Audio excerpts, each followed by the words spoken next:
To'liq tishsizlik holatida bitta bemor olib qo'yiladigan so'lniy protez, ikkinchi bemor esa implantatsiya qildirdi. 10 yil davomida qanaqa o'zgarish bo'lishini ko'rib chiqamiz.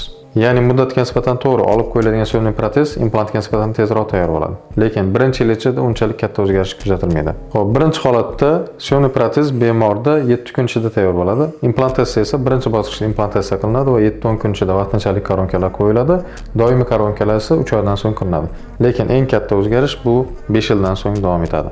Ya'ni implant qo'yilgan zonada suyakda stabil holatda saqlanadi va milkni holati ham stabil bo'ladi. So'lniy protez taqilgan zonada esa protez suyakni har tomonlama, ya'ni vertikal va gorizontal ezib turish hisobiga suyakning atrofiyasi kuzatilishi boshlaydi. Ya'ni protezning tagidan suyak cho'kib, protez tebranishi boshlaydi. Ya'ni siz 5 yil ichida 2 marta protezni almashtirasiz.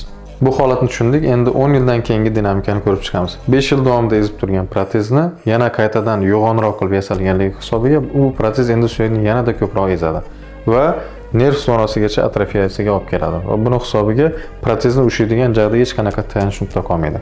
Oxir oqibat baribir implantatsiyaga nisbatan murojaat qilasiz, lekin bu holatda oddiy standart implantatsiyani o'tkazish iloji bo'lmaydi. Lekin bunga nisbatan ham alohida yechim sifatida video qo'yganmiz.